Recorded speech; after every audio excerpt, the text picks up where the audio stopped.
Después del paro, la corrupción es el segundo problema de los ciudadanos y ciudadanas según los últimos datos del barómetro del CIS. Lo cierto es que poco a poco se han ido colando en nuestra vida diaria noticias relacionadas con la nefasta gestión de algunas administraciones públicas, partidos políticos y desde hace algún tiempo también en las Fuerzas Armadas.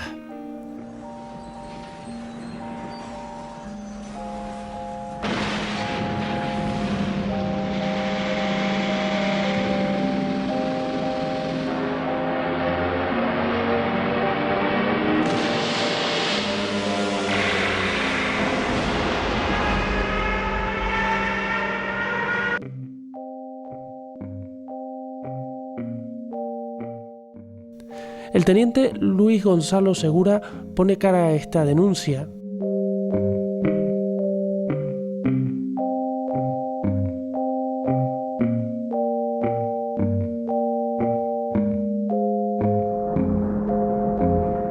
Es el autor de la novela Un paso al frente, en la que relata despilfarros, abusos de poder, fraudes.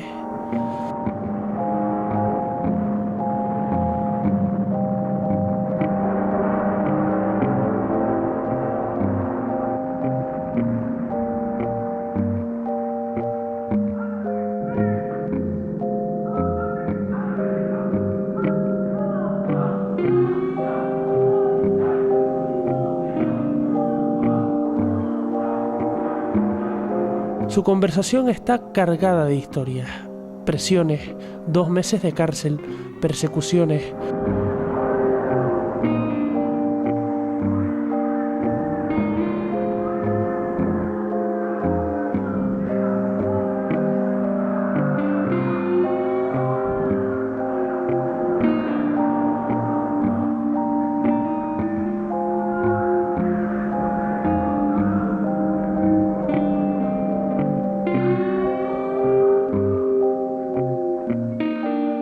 Varios expedientes disciplinarios en los que se enfrenta hasta perder su puesto de trabajo.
Hablamos en El Punto de Mira con Luis Gonzalo Segura.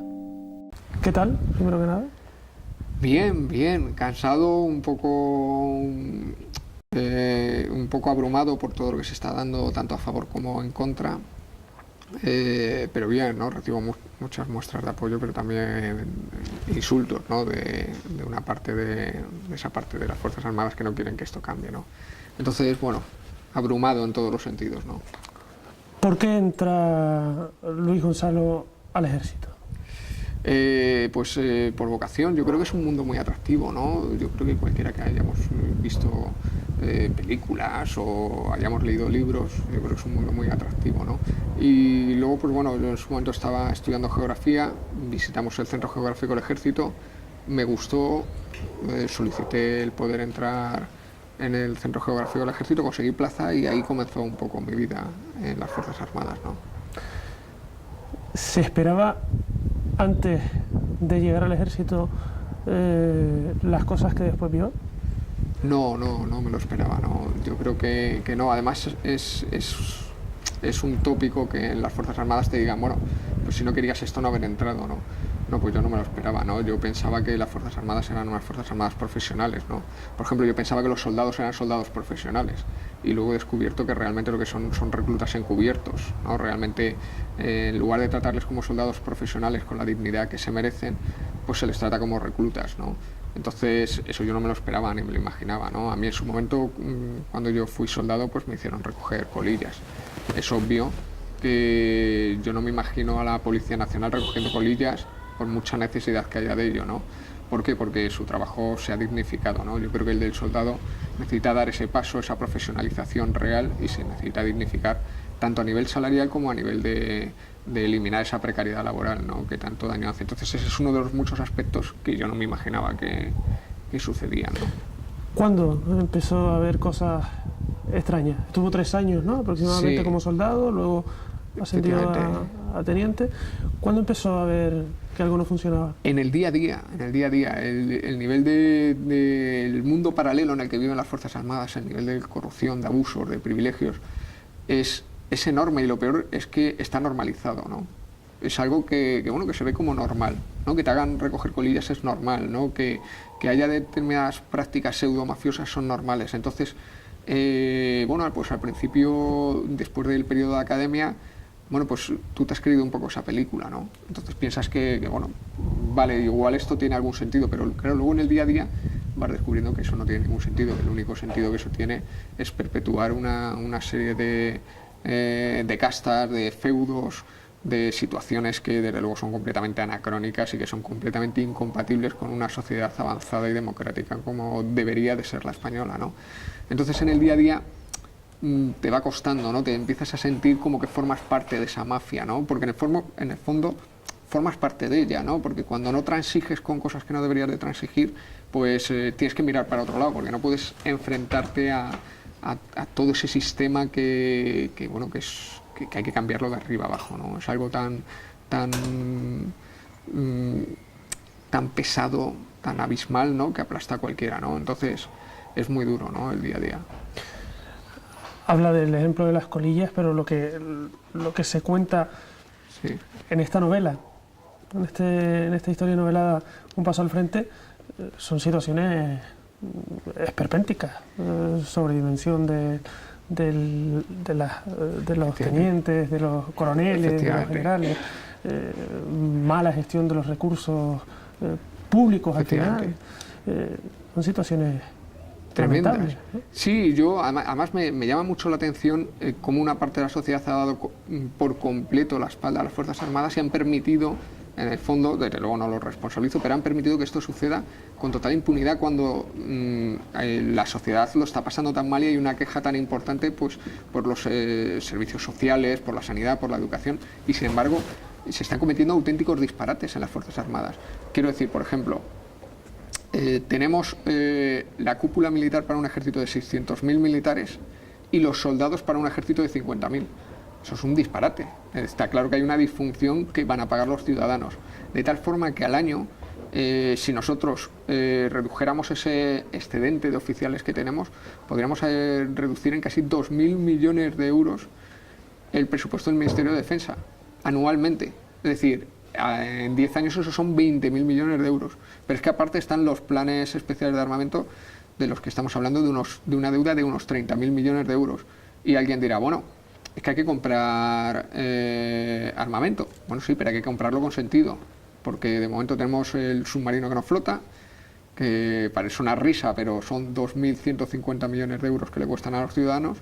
Tenemos los carros de combate Leopard, que no se pueden aerotransportar, con lo cual solo nos sirven para defendernos de, entre comillas, de Francia y de Portugal, con lo cual tenemos unos carros de combate que nos han costado un dineral, que nos han endeudado en casi 30.000 millones de euros, pero no los podemos aerotransportar a una zona de conflicto, porque resulta que nuestro avión de transporte, lo máximo que puede transportar son 44 toneladas y este carro de combate cuesta 62.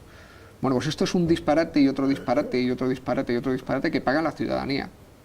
Y detrás de todo este conjunto de disparates están una serie de puertas giratorias que el PP hace 3-4 meses ha impedido que se cerrara la solicitud de UPyD, y en esas puertas giratorias estamos viendo de todos, coroneles, generales, tenientes coroneles, haciendo de, mientras están en la reserva cobrando por los ciudadanos y son excedente de oficiales, es decir, que no lo necesitamos, están haciendo de comerciales de la empresa no sé qué, de consejeros de la empresa no sé qué. Entonces, claro, esto es un disparate y otro disparate y nadie le pone fin, o sea, parece que esto no le importa a nadie, ¿no? Y en el ejercicio de sus funciones se encuentra con, por ejemplo, la fragmentación de facturas para poder adjudicarlas a dedo y evitar así el concurso público. Efectivamente. En el ejercicio ordinario de sus funciones. Claro, cuando uno detecta todo esto, me imagino que lo primero que se le pasa por la cabeza no es escribir un libro, intenta solucionarlo de otro modo. Efectivamente, yo en su momento interpuse denuncias.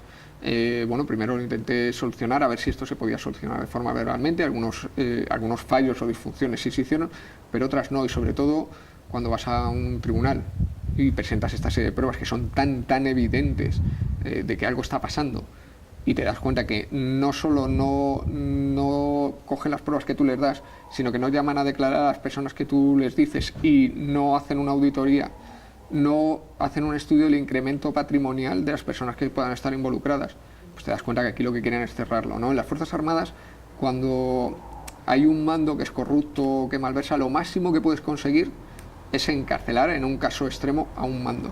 Pero si esto ya afecta a muchos mandos, hay muchas personas de por medio, eso ya es imposible, ¿no? Para que nos hagamos una idea, en la España de la corrupción, en la cual las Fuerzas Armadas han tenido unos elementos de control claramente insuficientes en comparación a los que ha habido en la sociedad, y hemos tenido problemas de corrupción, en los últimos 25 años no hay condenado ni un solo general por corrupción. Ni uno solo en 25 años. Yo creo que esto es casi imposible de creer, ¿no? Y menos en un mundo como Defensa, que es tan opaco, ¿no? Yo creo que efectivamente el Ministerio de Defensa, yo creo que ha llegado el momento de que tiene que recapacitar y darse cuenta de que, bueno, pues tiene que emprender una serie de reformas y que son ineludibles, ¿no? Por lo tanto, lo que ha visto, Sí. ha vivido, entiende que no es una situación individual, que es algo generalizado. Efectivamente, no. Además hay una prueba muy evidente y es una prueba de muy poco valor, que es el inventario de material informático que yo realizo. Estamos hablando de 4 o 5 millones de euros, cantidades ridículas para lo que estamos hablando, ¿no? Aunque las tenemos que poner en sentido, ¿no? La sociedad se ha escandalizado por las tarjetas, las famosas tarjetas Black o las tarjetas opacas. Estamos hablando de 15 millones de euros. Sin embargo, las negligencias de las Fuerzas Armadas le han costado a la ciudadanía miles y miles y miles de millones de euros. O sea, esto es algo muy serio.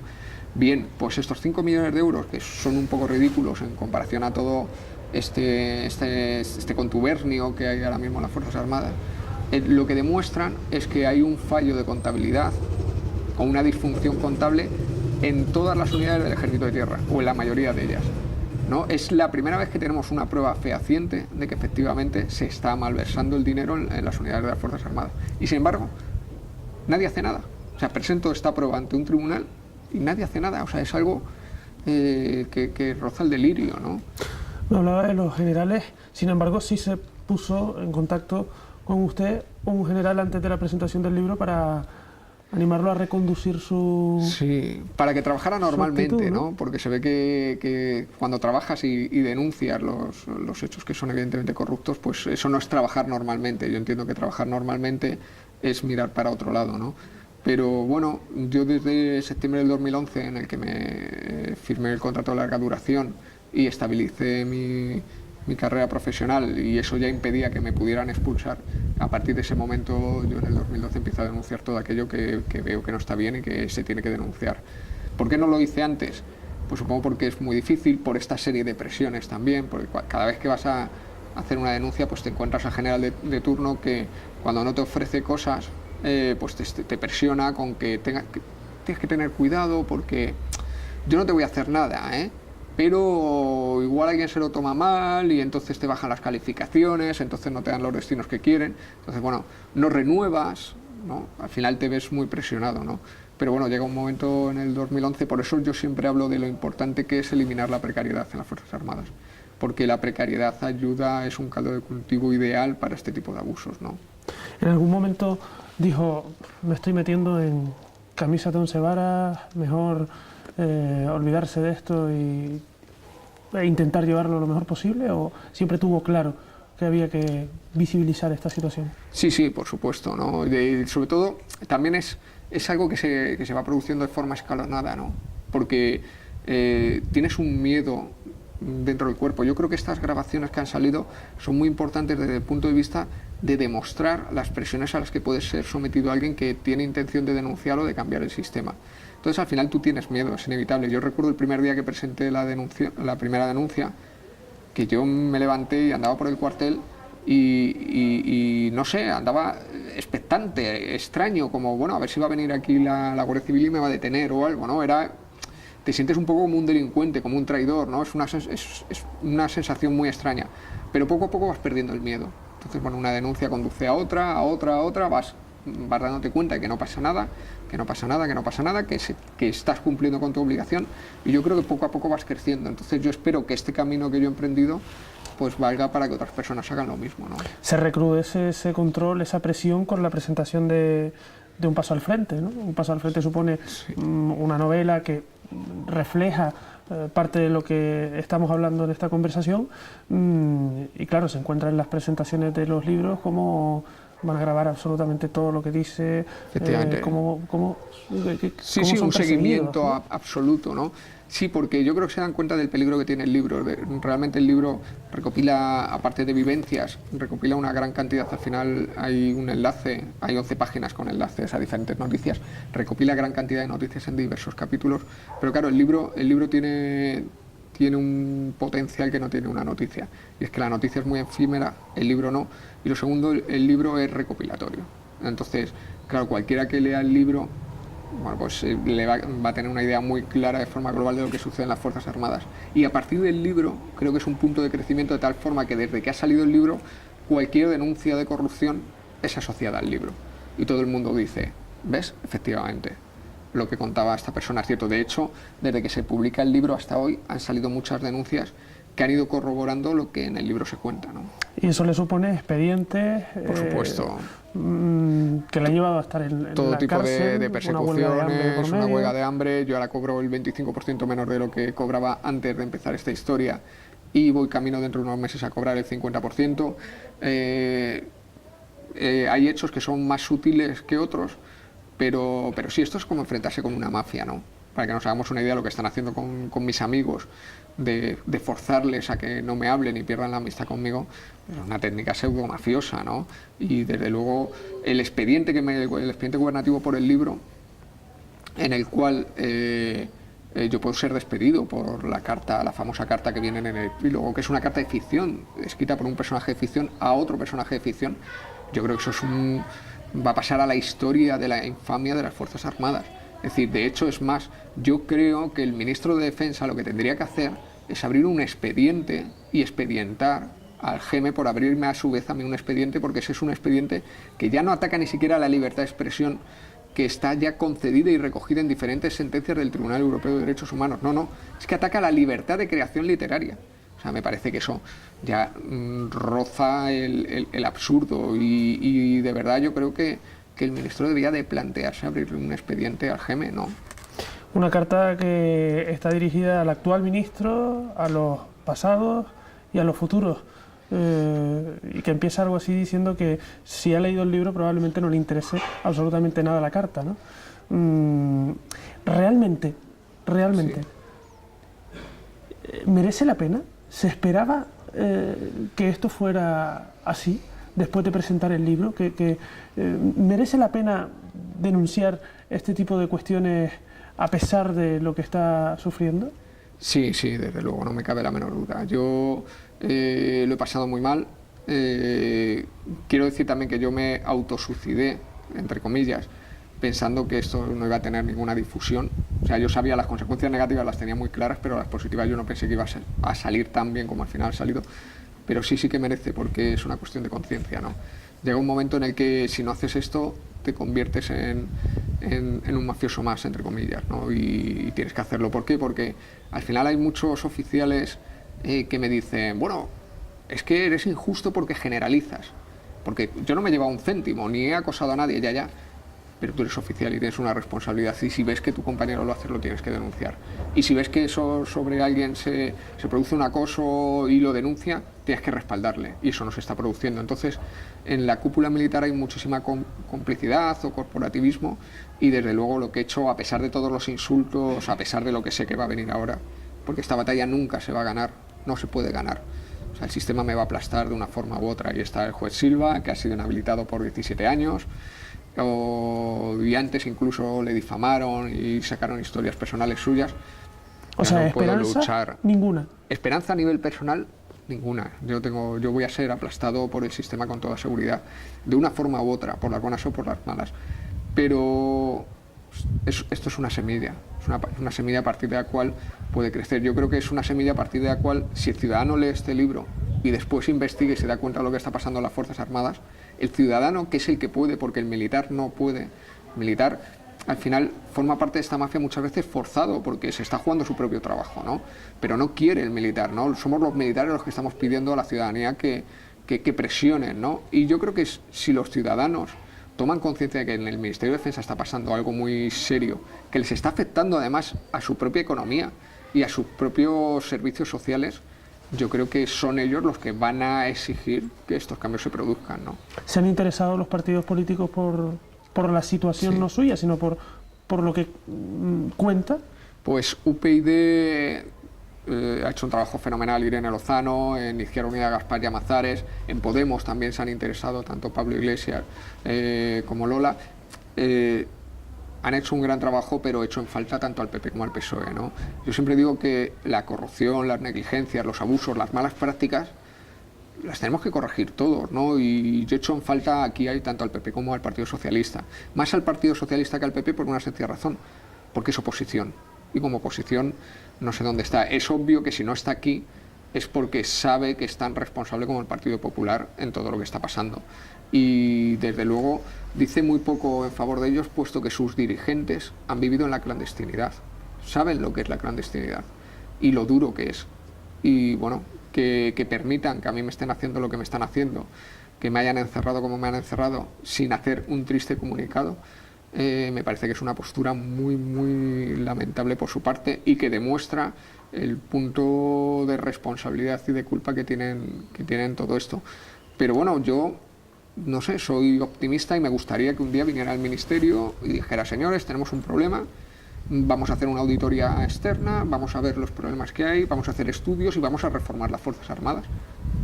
Y no sé por qué eso no se puede hacer, o sea, no sé por qué un ministerio no puede decidir hacerlo.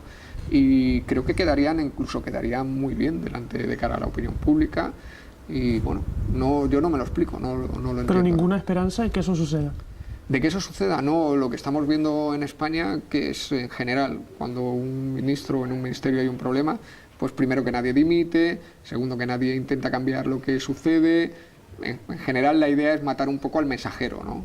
Es decir, en este caso yo, cuando estamos hablando del ébola, pues matar a la enfermera, ¿no? La enfermera es la culpable de todo, ¿no? Oiga, seamos serios, aquí ha habido unos protocolos, aquí ha habido unos entrenamientos que se tenían que haber seguido, no se han seguido, etcétera, etcétera, ¿no? En mi caso yo creo que es un poco igual. O sea, este señor está denunciando una serie de hechos que son evidentes a todas luces, pero bueno, vamos a cargárnoslo a él, y si no lo cargamos a él, los hechos, no, oiga, a mí me pueden eliminar o no me pueden eliminar, que me van a eliminar.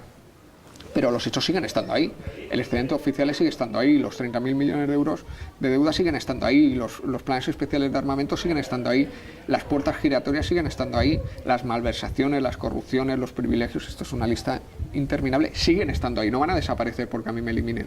Entonces yo creo que ha llegado el momento en el que un ministro tiene que ser serio, o un subsecretario o una subsecretaria del ministerio tiene que ser serio y decir: señores, tenemos un problema, no pasa nada, esto ha pasado en muchos países y vamos a resolverlo. Y vamos a tomar esta serie de medidas. ¿Qué es lo que hacen ellos? Negar la mayor, aquí no pasa nada, todo está muy bien. Me remito de nuevo a los 25 años últimos en los cuales no ha habido ni un general condenado por corrupción.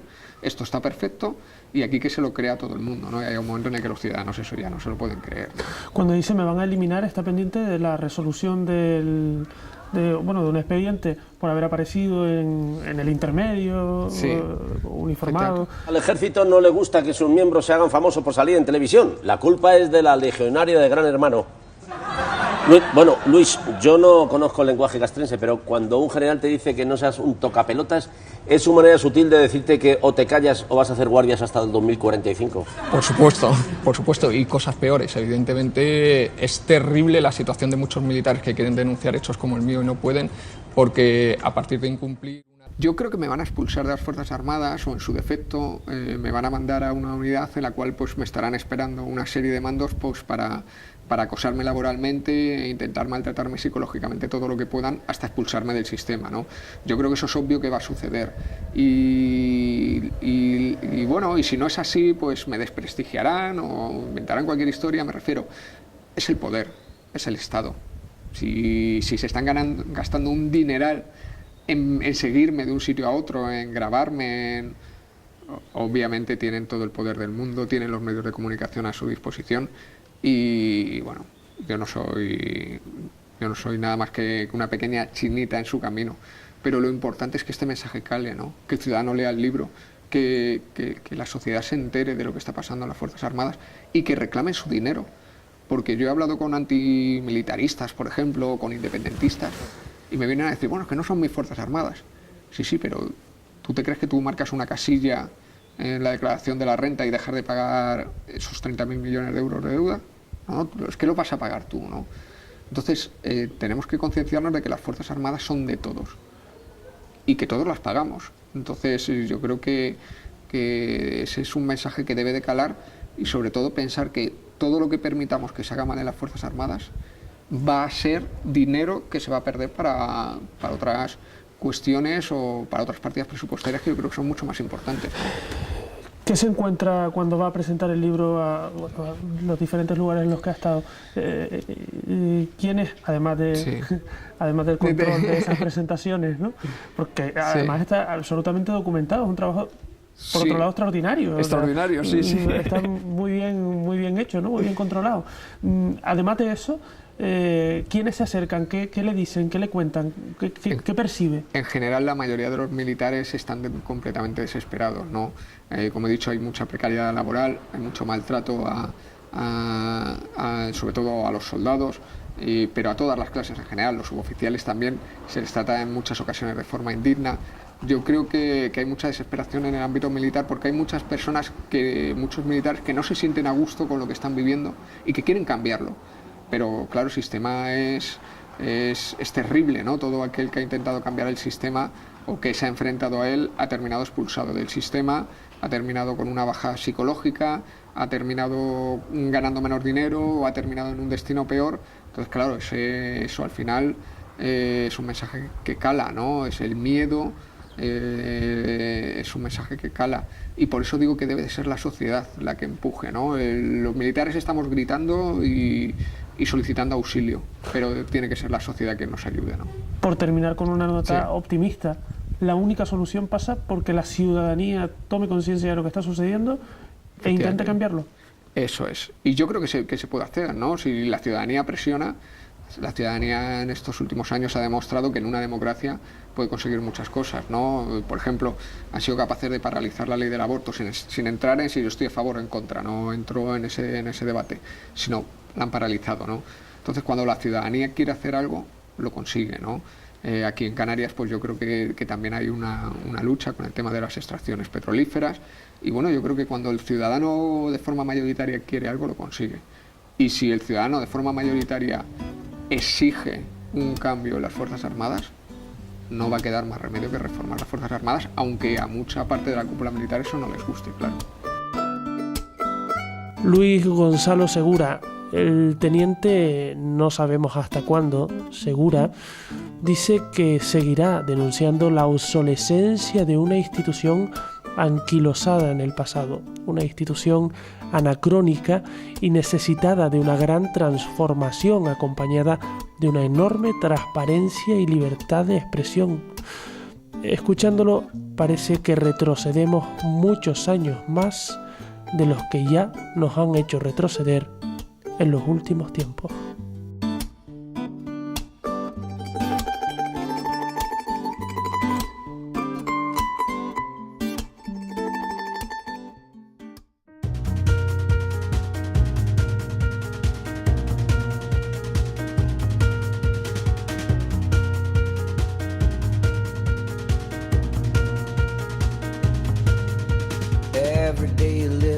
are full of hope.